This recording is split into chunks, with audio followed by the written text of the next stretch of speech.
Hello guys, आप सभी लोगों का स्वागत है मेरे चैनल एनिमे सेंपाई पर। और आज मैं आपके लिए डीमन स्लेयर के सीजन 1 के एपिसोड 21 को हिंदी में एक्सप्लेन करूंगा। तो चलिए इस एपिसोड का एक्सप्लेनेशन को शुरू करते हैं। तो एपिसोड की स्टार्टिंग में हम लोग कुछ बच्चों को खेलते हुए देखते हैं और रुई उन्हें खड़ा देख रहा होता है, जो कि अभी तक डीमन नहीं बना होता। और वो बच्चों के पास जाने लगता है, लेकिन तभी वो नीचे ही गिर जाता है। फिर वो सीधा होकर आसमान को देखने लग जाता है और तभी उसकी मॉम वहाँ पर आ जाती है और वो उससे पूछती है, रुई क्या तुम ठीक हो और तुम्हें इस तरह से अकेले बाहर नहीं जाना चाहिए था। फिर हम लोग रुई को एक कमरे में बैठा देखते हैं और पीछे से वो कहता है, मैं बहुत ही कमजोर बॉडी के साथ पैदा हुआ था, इसलिए मैं दौड़ नहीं पाता था और तो और मुझे चलने में भी दिक्कत होती थी। और तभी हम लोग देखते हैं कि मुजान वहाँ पर आ जाता है और वो उससे कहता है, छोटे बच्चे मुझे तुम्हारी मदद करने दो। फिर रुई कहता है कि मेरे पेरेंट्स इस चीज से बिल्कुल भी खुश नहीं थे, क्योंकि अब मेरे पास एक स्ट्रॉन्ग बॉडी थी, लेकिन मैं दिन में बाहर नहीं जा सकता था और तो और मुझे इंसानों को भी खाना पड़ता था। और फिर हम देखते हैं कि रुई ने एक इंसान को मार दिया होता है और उसका डैड वहाँ पर आकर कहता है, रुई तुमने ये क्या कर दिया। और उसकी मॉम पीछे बैठी रो रही होती है। फिर रुई कहता है कि बहुत समय पहले मैंने एक बहुत ही अच्छी स्टोरी सुनी थी, जिसमें एक पिता अपने बच्चे को डूबने से बचाते हुए मारा गया। पिता का अपने बच्चे के लिए इतना प्यार और उस बंधन को सुनकर मैं बहुत ही प्रभावित हुआ था। एक पिता जो कि नदी में डूब गया, उसने अपने पिता होने का रोल अच्छे से निभाया, लेकिन पता नहीं क्यों मेरे खुद के पेरेंट्स ने मुझे मारने की कोशिश की। मेरी माँ बस पीछे बैठी रो रही थी और उन्होंने मुझे बचाने के लिए अपनी एक उंगली तक नहीं उठाई। तभी हम देखते हैं कि रुई की आंखें खुल जाती हैं और साथ ही में हमें चाकू लगने की आवाज आती है। फिर हम देखते हैं कि रुई ने अपने मॉम डैड को ही मार दिया होता है और वो कहता है वो जरूर बहरूपीय होंगे, क्योंकि हमारे बीच का बंधन असली नहीं हो सकता। तभी उसकी मॉम धीरे से बोलती है, मुझे माफ कर देना रुई, क्योंकि मैं तुम्हें एक हेल्दी बॉडी नहीं दे पाई। और रुई ये सुनकर शौक सा हो जाता है और कहता है वो मेरी माँ के आखिरी शब्द थे। और फिर हमें पता चलता है कि उसका डैड भी उसे मारते समय ये कहता है, चिंता मत करना रुई, तुम्हें मारने के बाद हम भी तुम्हारे साथ ही आएंगे। फिर रुई कहता है कि मैं बहुत ही गुस्से में था, क्योंकि उन्होंने मुझे मारने की कोशिश की थी, इसलिए मेरे पिता के शब्द मेरे सर के ऊपर से निकल गए। लेकिन उस समय मुझे एहसास हुआ कि अपने बच्चे को मारने के पाप की वजह से वो खुद भी मरना चाहते थे। वो एक असली बंधन था, लेकिन उस रात मैंने उसे अपने ही हाथों से तोड़ दिया। लेकिन मास्टर मुजान ने मुझे दिलासा देने के लिए कुछ शब्द कहे और मुजान कहता है, ये सब तुम्हारे पेरेंट्स की गलती है कि उन्होंने तुम्हें एक्सेप्ट नहीं किया, इसलिए तुम्हें उदास होने की जरूरत नहीं है। तो रुई कहता है कि मेरे पास उस समय उस ओर देखने के अलावा और कोई चॉइस नहीं थी। मैंने जो किया मैं उसके लिए खुद को कभी माफ नहीं कर सकता था, सिवाय खुद को उस चीज का जिम्मेदार मानने के। और तभी प्रेजेंट टाइम में हम देखते हैं कि उसका सर नीचे गिर जाता है और उसकी बॉडी तांजीरो और नेजुको की ओर बढ़ने लग जाती है। और पीछे से रुई कहता है, मैं हर रोज अपने पेरेंट्स को इतना ज्यादा याद करता था कि मैं कभी कभी तो खड़ा भी नहीं हो पाता था। और एक फेक फैमिली बनाने के बाद भी मेरे अंदर का वो खालीपन नहीं गया, क्योंकि मैं सबसे ज्यादा ताकतवर था, इसलिए कोई भी मुझे प्रोटेक्ट नहीं कर सकता था। मैं जितना ज्यादा ताकतवर होता गया, मैं अपने इंसान होने की यादों को भूलता गया और मैं ये भी भूल गया कि मैं असल में क्या करना चाहता था। और तभी हम देखते हैं कि उसकी बॉडी तांजीरो के बिल्कुल पास आकर गिर जाती है और जब तांजीरो ऊपर की ओर देखता है तो रुई उनकी ओर अपने हाथ बढ़ाने की कोशिश कर रहा होता है, लेकिन उसका हाथ उनकी ओर नहीं पहुंच पाता। फिर तांजीरो मन में कहता है, ये छोटी बॉडी दुख और दर्द की महक छोड़ रही है और ये इतनी ज्यादा है कि ये उसे झेल नहीं पा रहा। और फिर वो अपने हाथ को उसकी पीठ के ऊपर रख देता है और रुई गायब होते होते मन में कहता है, इसके हाथ सूरज की किरणों के जैसे कोमल है। और अब मुझे याद आया कि मैं क्या करना चाहता था, मैं माफी मांगना चाहता था। मॉम डैड प्लीज मुझे माफ कर दीजिए, क्योंकि सारी गलती मेरी ही थी और मैं उम्मीद करता हूँ कि आप मुझे माफ कर देंगे, लेकिन मैंने बहुत सारे लोगों को मारा है, इसलिए मैं नरक में जाने वाला हूँ। मॉम डैड मैं उस जगह पर नहीं जा पाऊंगा जहाँ पर आप गए हो। लेकिन तभी वो एकदम से ही चौंक सा जाता है और हम देखते हैं कि उसकी पीठ के ऊपर किसी ने हाथ रखा होता है और जब वो ऊपर की ओर देखता है तो वहाँ पर उसका डैड होता है और वो कहता है, चिंता मत करो रुई, हम लोग भी नरक में साथ ही जाएंगे। और तभी हम देखते हैं कि उसकी मॉम भी वहाँ पर होती है और वो उससे कहती है, चिंता मत करो रुई, जहाँ पर तुम जाओगे हम भी वहाँ पर ही जाएंगे। और ये सुनकर वो फिर से इंसान में बदल जाता है और फिर वो अपनी मॉम को पकड़कर रोने लग जाता है और कहता है, मुझे माफ कर दीजिए, ये सब मेरी ही गलती थी, प्लीज मुझे माफ कर दीजिए। और तभी हम देखते हैं कि रुई भी पूरी तरह से गायब हो जाता है और उसके कपड़े वहीं पर रह जाते हैं, जिन्हें देखकर तांजीरो उदास सा हो जाता है। लेकिन तभी वो एकदम से शौक सा हो जाता है, क्योंकि ग्यू रुई के कपड़ों पर खड़ा होता है और वो कहता है कि अपनी ये दया एक इंसान खाने वाले डीमन के लिए वेस्ट मत करो। भले ही वो दिखने में एक बच्चे के जैसा हो, लेकिन वो एक छिपा हुआ मॉन्स्टर है जो कि कई दशकों से जिंदा है। तो तांजीरो कहता है, जो लोग मारे गए उनका बदला लेने के लिए और आगे से उनका कोई शिकार न बने उसके लिए मैं खुद अपने हाथों से उनका सर बिना किसी रहम के काटूंगा।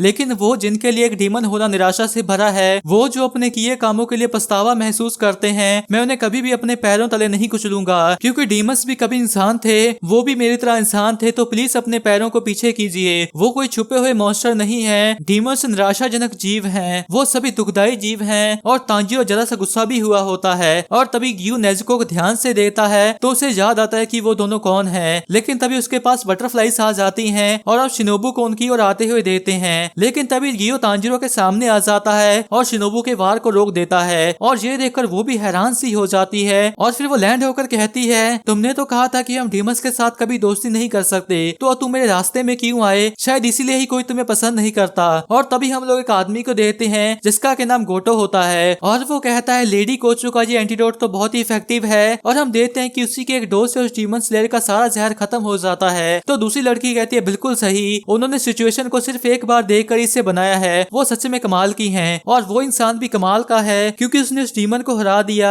जिससे जहर फैलने की स्पीड कम हो गई। और फिर गोटो कहता है, चलो इसका ट्रीटमेंट तो कर दिया। और वो लड़की कहती है, ठीक है, मैं भी जल्दी से जल्दी सब कुछ समेटना चाहती हूँ और यहाँ से जल्दी से निकलना चाहती हूँ क्योंकि यहाँ पर बहुत ही गंदी बदबू फैली हुई है। और इधर शिनोबू ग्यू से कहती है, ठीक है ग्यू, अब साइड हो जाओ। तो ग्यू कहता है, मुझे सभी लोग पसंद करते हैं। और ये सुनकर तांजीरो और शिनोबू दोनों को ही शौक लगता है। फिर शिनोबू कहती है, मुझे ये कहने के लिए माफ कर देना, लेकिन क्या तुम्हें सच में अभी तक ये पता नहीं चला कि लोग तुम्हें पसंद नहीं करते? और ये सुनकर ग्यू और तांजीरो दोनों को ही शौक लगता है। फिर शिनोबू कहती है, लड़के जिसे तुम बचा रहे हो वो एक डीमन है, तो प्लीज साइड हो जाओ वरना तुम्हें चोट लग जाएगी। तो तांजीरो कहता है, नहीं आपको गलत फहमी हुई है, नहीं मेरा मतलब नहीं हुई, लेकिन ये मेरी छोटी बहन है। तो शिनोबू कहती है, अच्छा ऐसी बात है, तो ठीक है, मैं इसे एक ऐसा जहर दूंगी जिससे ये मरते समय बिल्कुल भी न तड़पे। और ये सुनकर तांजीरो भी घबरा सा जाता है। फिर ग्यू उससे पूछता है, क्या तुम हिल सकते हो? और ये सुनकर तांजीरो भी चौंक सा जाता है। फिर ग्यू कहता है, अगर नहीं भी हिल सकते तो भी हिलो और अपनी बहन को लेकर यहाँ से भाग जाओ। तो तांजीरो कहता है, आपका बहुत बहुत शुक्रिया। और फिर वो वहाँ से भाग जाता है। तो शिनोबू पहले तो हैरान सी हो जाती है और फिर वो कहती है, क्या ये कॉप्स के रूल के खिलाफ नहीं है? और हम लोग तांजीरो को भागते हुए देते हैं और वो नेजुको का बॉग उठाता है और वहाँ से भागने लग जाता है और मन में कहता है, मेरी पूरी बॉडी दर्द कर रही है, लेकिन फिर भी मुझे भागते रहना पड़ेगा वरना वो लोग नेजुको को मार डालेंगे। और क्या इसका मतलब ये है कि अब मुझे डीमन स्लेयर कॉप्स छोड़नी पड़ेगी? क्योंकि भले ही नेजुको मेरी बहन है पर वो लोग एक डीमन स्लेयर को एक डीमन के साथ सफर करने नहीं दे सकते। और तभी हम लोग देखते हैं कि एक लड़की उसके पीछे आ रही होती है और दूसरी ओर हम लोग शिनोबू और ग्यू को लड़ते हुए देखते हैं। और शिनोबू कहती है, तो तुम इसके बारे में सच में सीरियस हो? लेकिन कौन सोच सकता था कि एक हाशिरा एक डीमन को बचाएगा? तो ग्यू कुछ भी नहीं बोलता। तो शिनोबू कहती है, भले ही तुम सीरियस हो या नहीं, लेकिन मैं तुम्हें समय निकालने नहीं दूंगी, इसलिए गुड बाय। और फिर वो जंप लेकर वहाँ से भागना शुरू कर देती है और ग्यू भी उसके पीछे जाता है। और फिर वो एक लंबी सी जंप लेकर कहती है, तुम मुझे तो रोक लोगे लेकिन दूसरी का क्या? तभी ग्यू एक जंप लेकर उसके पास आ जाता है और इधर हम लोग तांजीरो को भागते हुए देते हैं और वो मन में कहता है, मैं रुक नहीं सकता, मुझे भागते रहना होगा। लेकिन तभी एक लड़की आकर उसकी पीठ के ऊपर लात मारती है जिससे वो वहीं नीचे गिर जाता है और नेजुको भी उससे दूर हो जाती है। और वो लड़की भी वहाँ पर आ जाती है और हम देखते हैं कि ये वही लड़की होती है जिसने की तांजीरो के साथ फाइनल सिलेक्शन पार की थी। और वो नेजुको को मारने लगती है जिससे नेजुको उठ जाती है और तांजीरो भी उसको पकड़कर नीचे गिरा देता है। और वो नेजुको से कहता है, भागो नेजुको, जितना दूर हो सके उतना दूर भागो। लेकिन तभी वो उसके सर पर लात मारकर उसको बेहोश कर देती है और नेजुको के पीछे चली जाती है और वो उसके पास पहुंचकर उसको तलवार मारने लगती है। लेकिन तभी नेजुको छोटी हो जाती है और ये देखकर वो भी शौक सी हो जाती है और नेजुको भी वहाँ से भाग जाती है और वो पीछे आकर उसके ऊपर अटैक करती है। लेकिन नेजुको उन सभी से बचती रहती है और फिर वो लड़की मन में कहती है, ये सिर्फ भाग ही रही है और कोई अटैक नहीं कर रही, लेकिन ऐसा क्यों? पर तभी वो कहती है, ज्यादा सोचो मत, तुम्हें बस इसे खत्म करना है जैसा कि तुमसे करने को कहा गया है। और इधर हम देखते हैं कि ग्यू ने शिनोबू को पकड़े होता है और वो उससे कहती है, क्योंकि मेरे अटैक का मकसद सिर्फ डीमन को मारना था, इसलिए मैंने कुछ गलत नहीं किया, लेकिन जो तुम कर रहे हो वो कॉर्प्स के नियमों के खिलाफ है। तुम एक डीमन को बचा रहे हो और क्या तुम अपनी सफाई में कुछ कहना चाहोगे? और ये सुनकर वो भी अजीब सा चेहरा कर लेता है। तो शिनोबू कहती है, ये तुम्हारी आखिरी चेतावनी है, कम से कम मुझे एक रीजन तो दो। तभी हम देखते हैं कि वहाँ पर दो कासुगा क्रोस आ जाते हैं और ग्यू कहता है, जितना मुझे याद है ये आज से 2 साल पहले की बात है। तो शिनोबू कहती है, प्लीज इतनी लंबी कहानी मत शुरू करो, और क्या तुम दयालु बन रहे हो या फिर तुम इस बात से गुस्सा हो कि मैंने तुमसे कहा कि तुम्हें कोई पसंद नहीं करता? और ये सुनकर उसे एक जोरदार शौक लगता है।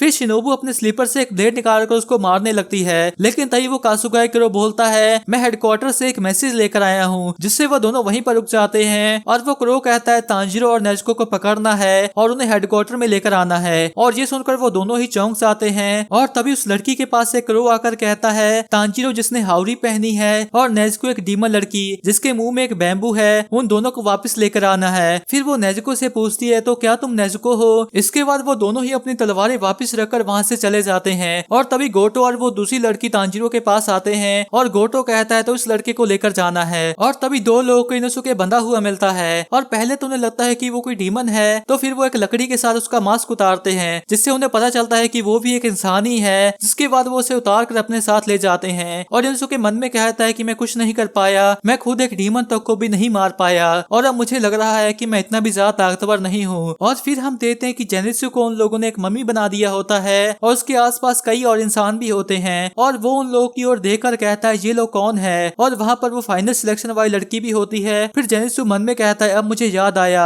मैंने इनके बारे में सुना है, ये सभी लोग काकुशिस हैं, ये लोग क्लीन अप क्रू हैं जो कि डीमन स्लेयर्स और डीमन के बीच की लड़ाई के बाद वहाँ पर सब कुछ साफ करते हैं। और कहा जाता है कि इनके बहुत से लोगों को तलवारबाजी नहीं आती और तभी वहाँ पर सुबह हो जाती है और हम लोग देखते हैं कि गोटो और वो दूसरी लड़की तांजीरो और नेज़ुको को ले जा रहे होते हैं। इसके बाद हम लोग एक अलग ही जगह को देखते हैं और गोटो कहता है जल्दी से उठो बेवकूफ, क्या तुम सारा दिन सोते ही रहोगे। तभी भी तांजीरो अचानक से ही उठता है और हम लोग उसके सामने सभी हाशिरास को देखते हैं और इसी के साथ ये एपिसोड एंड हो जाता है। तो गाइस मैं होप करता हूँ कि आपको एक्सप्लेनेशन अच्छी लगी होगी। अगर आपकी एक्सप्लेनेशन अच्छी लगी तो इस वीडियो को एक लाइक कर दे और नीचे कमेंट भी जरूर कर दे। नेक्स्ट एपिसोड की वीडियो परसों आ जाएगी, अगर आप उसे मिस नहीं करना चाहते तो इस चैनल को जरूर सब्सक्राइब कर लें। तो मिलते हैं एक और एक्सप्लेनेशन वीडियो के साथ, तब तक के लिए टाटा बाय बाय।